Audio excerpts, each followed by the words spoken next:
Welcome to another installment of Deconstructing Babylon, where we discern the signs and symbols of the mystery religion of Hollywood Babylon.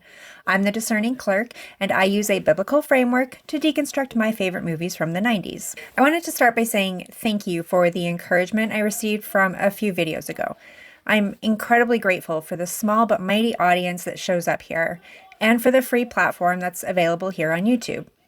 I've been considering cross-posting onto Rumble that may not suppress my particular brand, but for now, I'll primarily be on this platform. Unlike my last deconstruction, which was a 90s movie I had never seen before, today's selection gets back to my favorites, and this one combines two of my favorite genres, high school drama and football film. Of course, you already know we're looking at Varsity Blues. This movie gave us a lot of memorable moments, some terrible Texas accents, and more parody fodder than most. Varsity Blues was released in 1999 and receives 3.5 stars from the Video Movie Guide, which says, "This raucous high school fantasy rises above stereotypes thanks to W. Peter Iliff's thoughtful script, which aspires to the same territory as Breaking Away or All the Right Moves, films concerned with restless young men and women desperately trying to escape their dead-end small-town environments.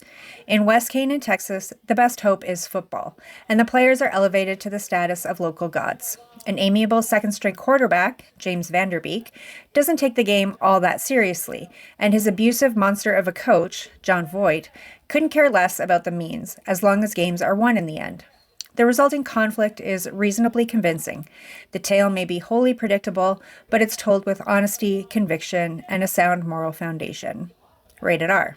Right off the bat, I'm intrigued by West Canaan, as the land of Canaan in the Bible was the land of the giants, and also the promised land for the children of Israel.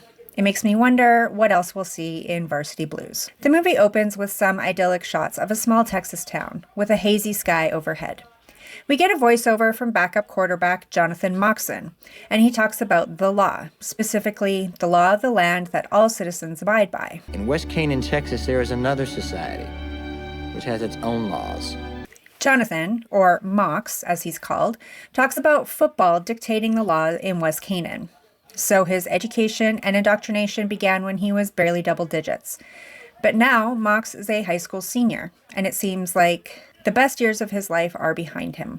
We meet Mox's younger brother, Kyle, who is a literal walking crucifixion. In fact, as a man of the cross, or in your case, a man on the cross, I ask you to pray for the health of Lance Harbor.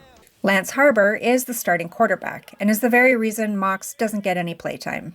Mrs. Moxon thinks Kyle's pretend crucifixion is sweet, and Mr. Moxon thinks it's a distraction to Johnny, but no one thinks it's terrible blasphemy.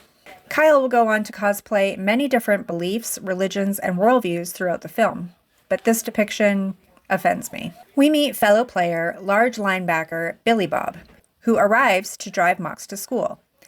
And because it's game day, they all wear their blue and white jerseys. Mox wears number 4, Billy Bob wears number 69. Billy Bob drives around with his pet pig, aptly named Bacon, who is sent to ride in the truck bed with running back Wendell Brown, number 33. I love that dog. I think it's a pig. Yeah. So this means something to me. We haven't seen a dog in a movie in a hot minute, but it is my belief that a dog means God, using the occultic law of reversal. Knowing this animal isn't a dog, but a pig, yet it is compared to a dog by its owner, makes me think this unclean animal is still worshipped by Billy Bob, whose God is his belly. They stop to pick up another player, number 7, star quarterback, Lance Harbor. I had the most beautiful dream last night. Well, all right. Finally rounding out the group is number 82, wide receiver Charlie Tweeter. Since football is the law here, the Coyotes football players are the law keepers, and they are practically revered as gods. At a school pep rally, we get an inspiring yet self-focused speech from head coach Bud Kilmer. I swear Kilmer gets off on this. He's made your brother a god. Mox is dating Lance's sister, Julie, who isn't completely bought into all the hype, and the two have plans to get out of their small town. That night, the entire town shuts down and players prepare for the matchup. Mox sees Lance getting an injection into his knee, which is going to be important soon. The game goes on, and the Coyotes are winning at home until Billy Bob goes down, but not for long. Do we score? Yeah, Billy Bob, we got to 6. Lance also takes painkillers he gets from Tweeter, in addition to the injections from the team trainer. These boys are still in high school. They're not even pro players. Not like that would make it better, but they're only 17 or 18 years old and should have a future ahead of them. Lance is dating head cheerleader Darcy, like a stereotypical movie trope, because he's the starting quarterback, not because she loves him. There's also a legacy here among the fathers of the players, as they all played under Coach Kilmer when they were in high school. And this creates some competition even among the older generation. Well, I guess bad hands just runs in the family. At school, Billy Bob seems to suffer some symptoms of a concussion, including collapsing in class. He shouldn't risk another blow to the head, which could be fatal, but Coach doesn't see it that way. Are you ready to go? Yes, sir. That's my soldier, William Robert. Coyotes play that night, and Billy Bob barely survives with an oxygen tank. Coach puts him in to block for his golden boy, Lance, and the worst happens. Please be okay, Lance. Lance. Lance is taken to hospital, and Mox goes in, and literally nobody thinks he can get the job done. But the boy's got an arm on him, and he throws a long complete to Tweeter, and the Coyotes go on to win, much to the surprise of everyone, though it takes a lot to impress Coach Kilmer. Meanwhile, Lance is out for good and may never play again. Look, I'm amazed he hadn't had problems before this. I removed a hell of a lot of scar tissue from that boy's knee. He shouldn't even been playing. Never said anything to me. Which we know is a lie because Coach ordered these pain injections for Lance. But since his career may be over, Darcy's ride out of West Canaan is slipping away. So she quickly pivots to other immediate options. Things change, Mox. You're the starting quarterback now. Mox indeed learns how things change when you're the star. Girls throw themselves at him, police look the other way to mischief and underage drinking, and even shopkeepers give him free alcohol. It's strange. Strange to be a god now. The next game is out of town, and the Coyotes dominate with Mox at the helm. Even though he's dating Julie, Mox is enticed to Darcy's house while her parents are out and her boyfriend is laid up. I feel like I'm doing something illegal. And he is breaking the law of love, betraying his girlfriend and his teammate. Mox battles this temptation, and Darcy ramps it up exponentially. What I do know is I don't love you, but Lance, he might love you. Darcy confesses it was never about love, it was about getting out of West Canaan. Mox encourages her as a smart, capable young woman. He is a good leader and a good friend. He looks out for his teammates on and off the field. But when he organizes a night out for the boys, they stay up all night drinking, and it is detrimental to their game later that night. Coach Kilmer is already hard on the players, but this act of irresponsibility sends him over the edge. You cost me my perfect season. How's it feel? Billy Bob shoulders a lot of the blame and shame from the coach, and all the mistreatment dating back to Pee Wee football catches up to him. While some of the characters may see a future for themselves, Billy Bob only sees football. And if football is ending soon, what future is there for him? Mox is quickly learning that Coach Kilmer is actually their enemy. He doesn't love his players, he only loves winning. You disobey me, and I will bury you. The Coyotes are headed into their last game of the season, and Mox wrestles with standing his ground against the bully with his teammates and going along for one more game to secure his future far away from this place. If it was just football, I'd play. I love football. So, Mox leads the Coyotes out onto the field under the Friday night lights, still unsure if he'll be the hero or the villain, win or lose. Wendell brings in the first touchdown, thanks to Mox having his back and defying the coach.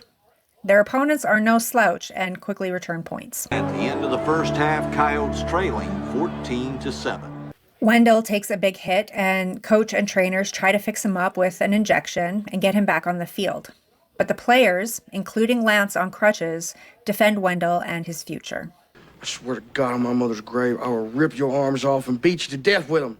Then the entire team mutiny, and they all refuse to play under the tyrant Coach Kilmer, which takes his power away.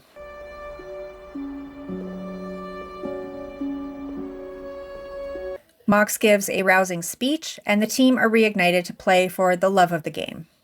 Apparently, they have no other coaches to fill in for Kilmer, so Lance steps in to coach the team to victory.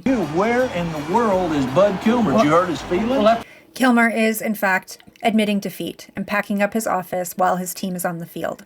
Of course, it comes down to one final play, and in 7 seconds, Billy Bob surprisingly brings it into the end zone, and unsurprisingly, the Coyotes win. As the movie ends, Mox, via voiceover, sort of tells us what happens from here. The final image is the field, full of blue and white, fans and players celebrating a well-fought victory. Remember how the video movie guide said this plot had conviction and a sound moral foundation? That seems almost laughable after what we just watched, and how much I can't show on YouTube, and wouldn't anyway. West Canaan, Texas is a fictional town, despite the innumerable small Texas towns, or really any other southern place. And while we have other places that are named for biblical cities, such as Bethlehem, Nazareth, Salem, and Lebanon, there's even Canaan and New Canaan, but not in Texas. So my bewilderment continues with the very deliberate naming of this place where football is the law, the players are the law keepers, and the coach is the high priest. Canaan has a long history for the people of Yahweh, starting all the way back in the beginning. Canaan was the grandson of Noah off the ark, and he was cursed for his father's indiscretion.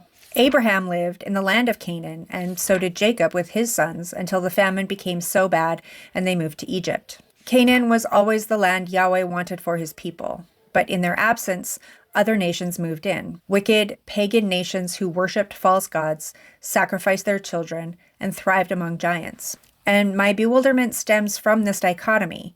Is West Canaan, Texas the promised land of the Israelites, or is it occupied territory? As you know, I view many of the stories from Hollywood Babylon to be inverse counterfeits, meaning they are trying to recreate truth, but from the other side, which is why I would lean to the promised land.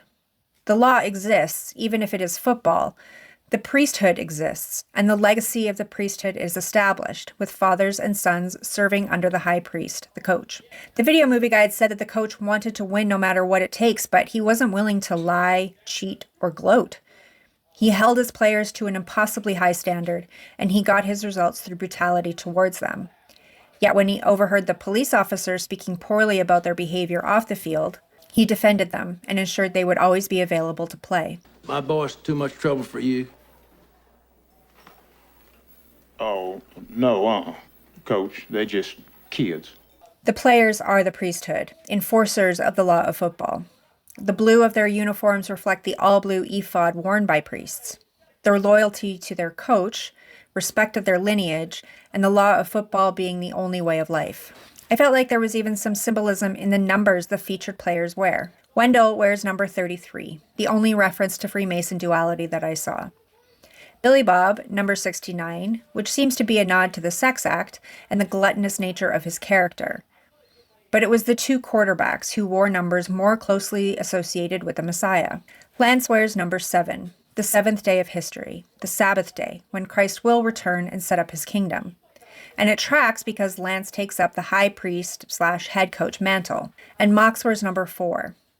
The fourth commandment is the one to observe the Sabbath day, and it is also the day of history when Messiah came the first time. Mox stands up to the high priest Kilmer, the way Messiah confronted the Pharisees in the temple, and the terrible burden they placed on the people. Only way we're going back out in the fields without you. On the other hand, the players were both the false gods that were worshipped in the town, and the children sacrificed to the wicked system. They were above the law of the land and could easily break the law without consequence. They didn't respect the authority of their coach, and the only other teacher we saw was living a double life. By day, a teacher, by night, a stripper. In fact, most desired to escape the constraints of West Canaan, live in the world, and make a name for themselves. And the last bit of evidence I have that this is occupied Canaan is Mox's brother, Kyle. Inconsequential, almost forgettable Kyle. I'm the great and honorable El Ali Akbar Shabazz Da.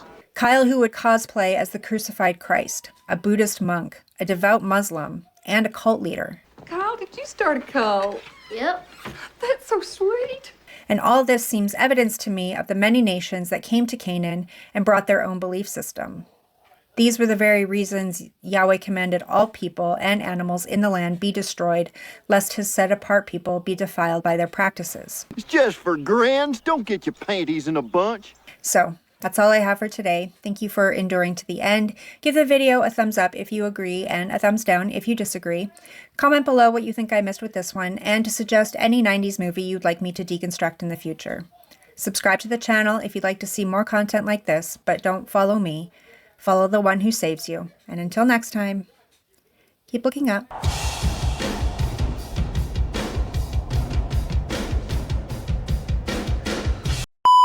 Father, who art in heaven, Thy kingdom come, thy will be done, on earth as it is in heaven.